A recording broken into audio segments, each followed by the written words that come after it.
I'll thank Paul and others for inviting me here, I think.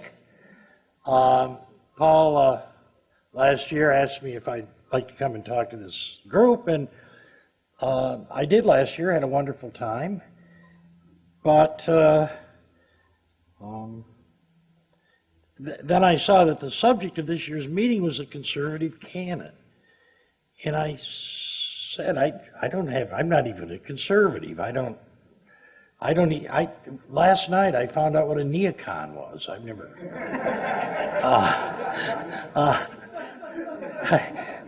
what on earth am I going to talk about? And then I saw that I was put in a section on education, and I thought, well, I can cobble something together and talk a little bit about education and intelligence.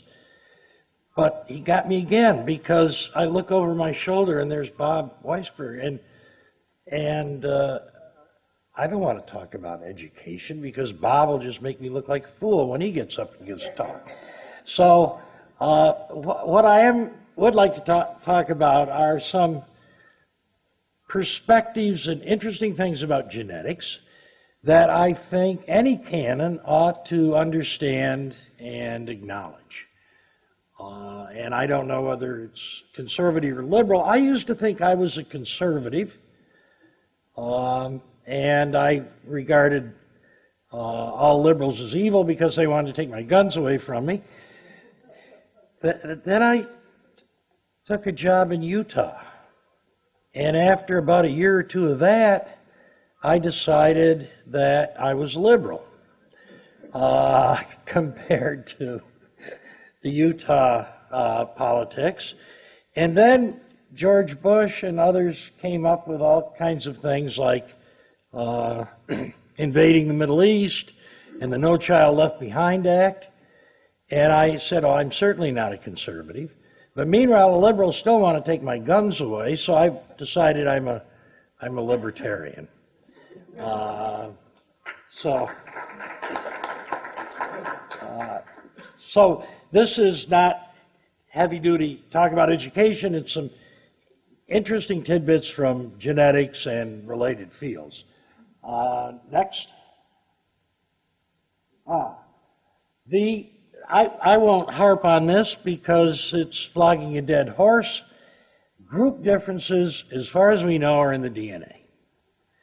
Nobody yet has found any credible environmental effect on IQ or academic achievement. Believe me, people have been frantically looking for one for 60, 70 years. Nothing. If you look at the quantitative genetic analyses, they'll talk about a contribution from genes and a contribution from environment. What that contribution from environment is random error. It doesn't matter who raised you, as long as they didn't hit you on the head with a hammer. It doesn't matter whether you have high or low self-esteem. Everything has been shown just not to be there.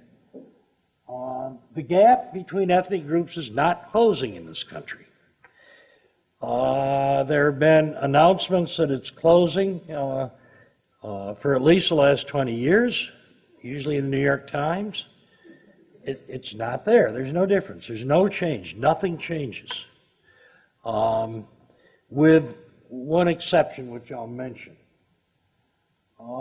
The PISA, these international tests of student achievement, and, you know, we've got to fix our education system because we're 46 in the world. If you break it down by ethnic group, we're doing a little better than everybody else in the world. U.S. Anglos, whites, can give Finland a run for their money. U.S. Hispanics are doing better than Hispanics elsewhere. U.S. blacks are doing better than, I think it's Bosnians. Barbados. But they're right down there in the Balkans as far as comparisons with. Well, you know, if you break it down by ethnic group, and that's where all the action is, our schools are doing great. There's no reason to cry about our schools. And I don't want to talk long about education, as I said, because I look over my shoulder and the master's following me, and I'll try to talk about something else. Next, please. Oh, all right. Here are international, here are just data from these international tests of mathematics and reading various subjects. This dark red line is Anglos in North America, whites in America. The blue lines are various European countries. This purple line is the average of the EU, the Eurozone. We're way above it.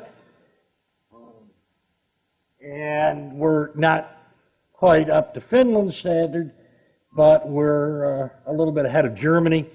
Again, reinforcing what I said before, we're doing fine. Next. And this is an international version, but I've got 20 minutes. Let's just go on to the next one. This is a slide that I use in my classes. Don't try to look at it. But in a small classroom, I have everyone looking at it very intently, and it simply shows NAEP, this National Assessment of Educational Progress scores that our federal government administers across the country. You can't see it, Peter. I'll tell you what it is. But what it is two columns that you can't read comparing scores of Anglos in Utah and Wyoming. Utah spends $15,000 per student per semester in per year in primary education. Utah spends $6,000.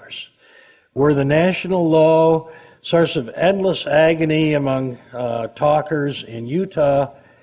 The scores are indistinguishable. Exactly the same outcome in Utah as in Wyoming. It doesn't matter what you spend on elementary education. You get nothing for your dollar. We've known that for a good 40 years or so. Remember busing had absolutely no consequences.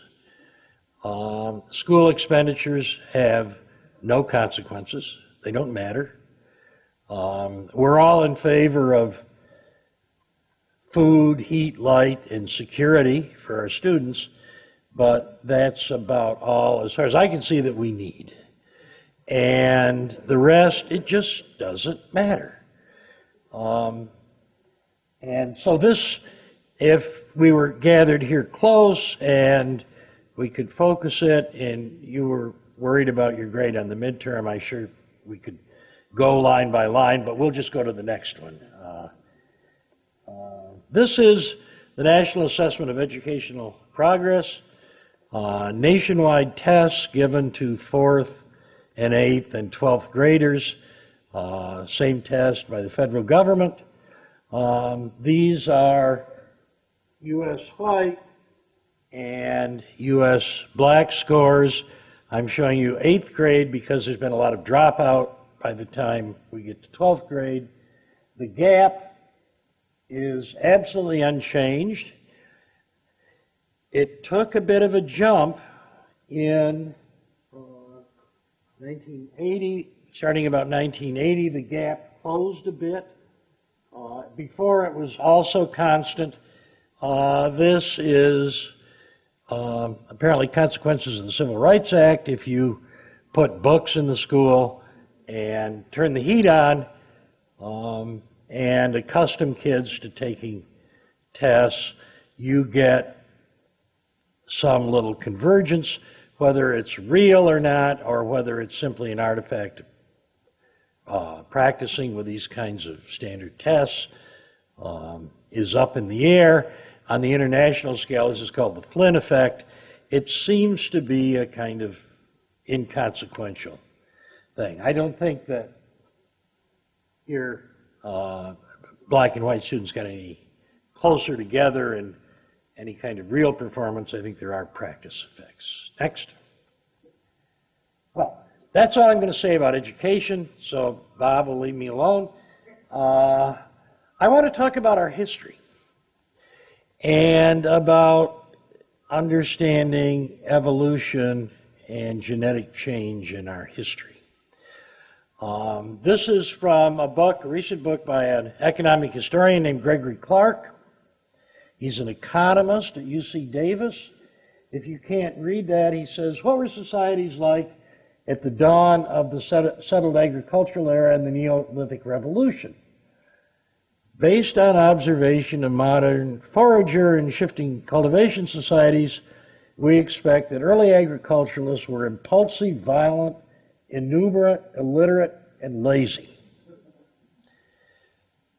Well, now, anthropologists can't say anything like that.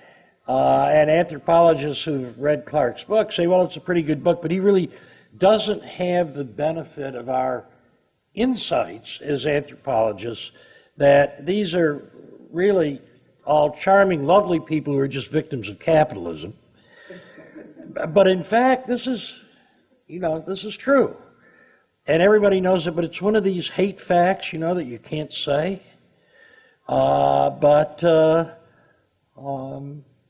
Every low-tech society that we know about, more or less, is exactly as Clark describes it here. Next. Starting about in the early Middle Ages, and we know a lot about England, but it's happened all over Europe, they got things like governments, constabularies, courts, enforceable contracts, and they were just really brutally hard on violence. And they turned into, law enforcement was a brutal thing. What this seems to have done is, at Clark's suggestion, and in my opinion, what we did in the Middle Ages, in the run-up to the Industrial Revolution, was breed a new kind of human. I'm mentioning this because another dirty word is eugenics, but all of public life is genics of one kind or another. It may be eugenics, it may be dysgenics, it may be something else genetics, but it's always there. And I think a thoughtful polity would understand that and recognize it. What happened in medieval Europe was brutal enforcement of laws. We didn't go to the movie on Saturdays, we went to the public hanging. Criminals were treated without mercy. It happened before in the Roman Empire. In the Roman Empire, if you were a brigand, a highway robber, and you got caught, you had three options. You could be crucified, you could be burned at the stake, or you could be fed to the animals. Those were the only allowable verdicts in the case of highway robbery. This is going on today. In Botswana, where I work, they have a institution called HOTLA, which is something like a New England town meeting where government people come around in the back country and gather people together and tell them news about what the government is doing and thinking and policy issues. And I was at one, it was the only public meeting where I've ever seen everyone outraged and angry, really angry, muttering. And it was some kind of Peace Corps or something or other who'd come out to talk to folks way up in the northwest corner of Botswana about prison reform and how they were going to introduce classes in prison and teach people to drive and how to take care of chickens and things. And people were outraged. One friend of mine stood up and he said, I'd like to learn to drive. He said, does that mean that if the way I should learn to drive is I should kill someone, then I can go to prison and learn to drive? They thought this was the worst idea they'd ever heard of. Everyone to a man was just contemptuous and angry. And this poor guy from Peace Corps or something or other, wandered off with his tail between his legs. So what happened in medieval Europe is happening elsewhere in the world today. This is another aspect of what happened in our shared history as mostly Europeans, it looks like to me. This is the number of surviving children by wealth in early medieval England. And this has been replicated in every single study where anyone has ever looked before the Industrial Revolution. The world changed in 1800 with the Industrial Revolution. If you were rich, and ignore the two vertical lines, one is married men and the other is all men, and they're the same, and it just confuses things. But just if you look at the trend, if you were wealthy, you had twice as many surviving children as poor people. The consequence is that if one looks in British history, looks at the names of peasants and farm workers, and looks for those names in the London phone book, they're not there. They never reproduce themselves. Their genes are gone. Every generation, they were more and more replaced by the offspring of the wealthy. Today, everyone in the UK is descended from the medieval gentry, prosperous classes. Not from the aristocrats. The aristocrats were a collection of gaudy, violent psychopaths that all killed each other. They don't have descendants either. The War of the Roses, the English Civil War, the Crusades, they all died by violence. And it's this prosperous business class, prosperous farmers, merchants, that are the parents of essentially everyone in England. This is eugenics, or some kind of genetics. We killed off the violent folks. We replaced poor folks with the offspring of the prosperous. And if we were all farmers, we would all understand without me even saying it that you do this for 800 years or so, you're breeding a new kind of animal. And most of us are descended from exactly this process. Another point being that the rest of the world isn't like us. And we could have found this, we could have discovered this or known this without invading Afghanistan, where we're learning that people are different and who have different histories. I think this went on in Japan too, but we don't know enough about the details of Japanese history, at least in English, available to me to say. Next. No, I don't have time for this. We'll go on to something. This is a graph of the homicide rate in England from 1200 to the present. It's a logarithmic scale. This is 100 per 100,000 per year. 1 murder per 1,000 people per year. This 1 murder per 1,000 people, this is 1 murder per 100,000 people. This is 2 orders of magnitude. Dramatic drop in the rates of violence. This doesn't include warfare, any of that. This is guys getting into a fight in the bar on Saturday night and one knifing the other. Precipitous decline.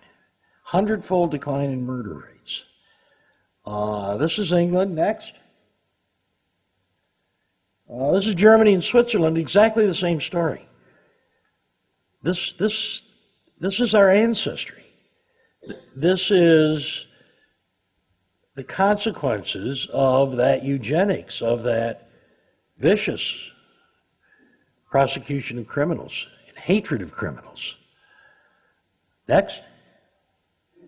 This is Scandinavia. Well, they started out pretty rough, you know, Vikings, but so it all starts later, but we're right down to the same place today.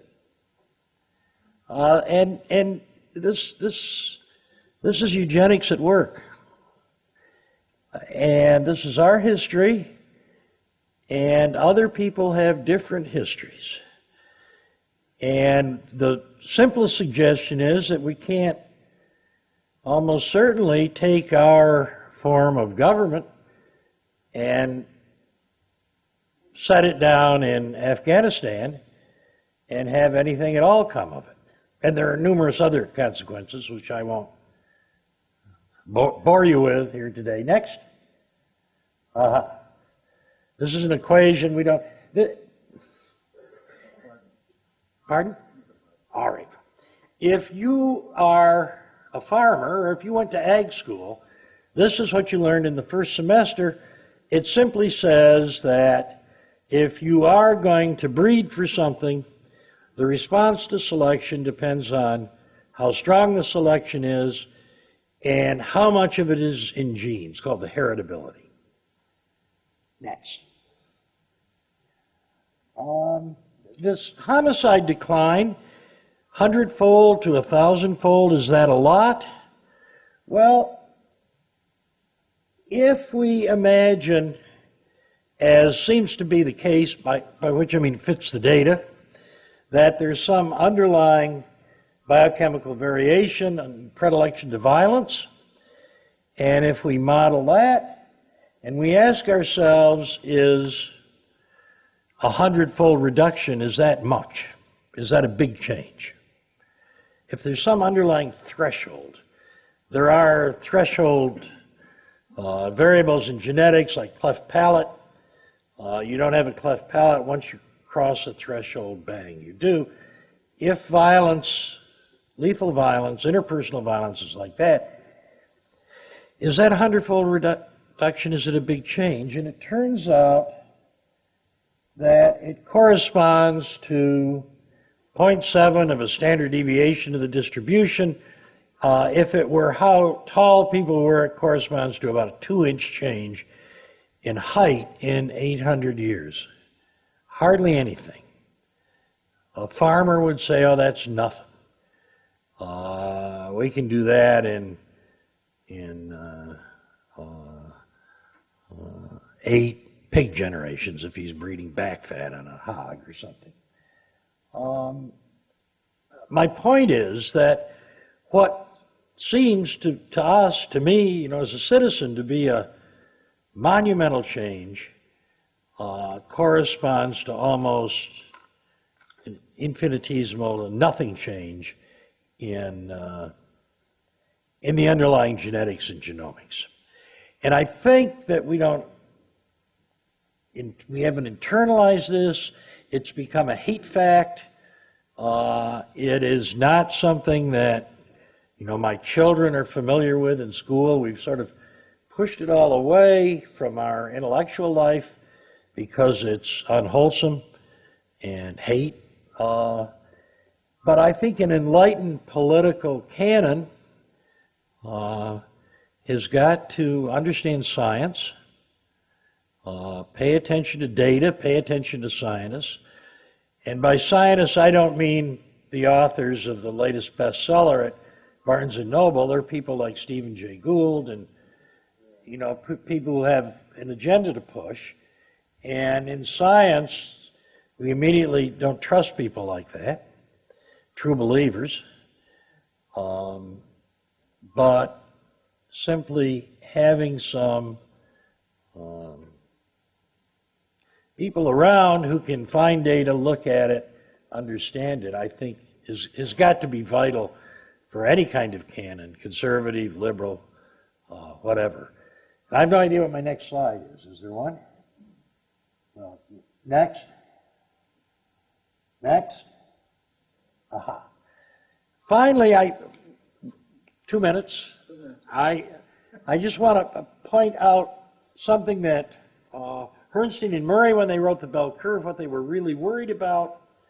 I wasted a couple of weeks trying to do a quantitative genetic model of it. What I got was so obvious that I should never have wasted time trying to do right. I should have just thought a minute. What happens with a perfect meritocracy, free meritocracy? And so here's a model where we start out with some kind of bell-shaped curve of merit. And merit can be anything. They were mostly concerned with IQ. We know other things matter, things like time preference. Are you future-oriented, or do you want it right now, today? But then let's introduce an economy where if you have merit, you move up, and if you have less merit, you move down. Whether this is IQ or music ability, anything. It's just an abstract model. Immediately, the world splits, the distribution splits into those in the upper class, those in the lower class, upper and lower here being arbitrary. And then they mate with each other.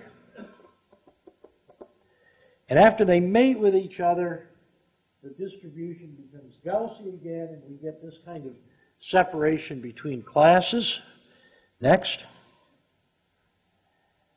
Within 3 or 4 generations, the genetic difference between these social groups in the relevant genes are bigger than any race differences on Earth. This is so-called assortative mating. Will immediately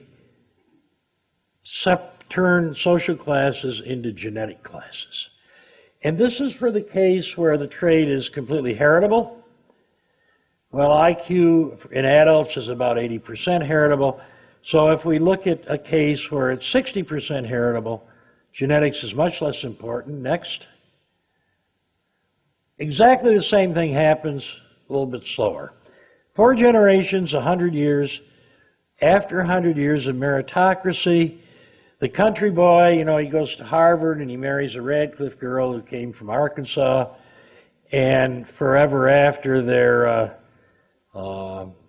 trading bonds and they're not back in Arkansas. Genetics is going to assimilate this kind of thing and turn us into castes. And this is what Harpending and Murray were agonizing about in the bell curve. Nobody noticed it because everyone was squealing about what they said about race. But this was their real interest, and a little bit of quantitative genetics immediately shows you that this is, in my opinion, potentially catastrophic for democracy and a lot of other ideals that many of us share. And I will quiet down now. Thank you, sir. Thank you.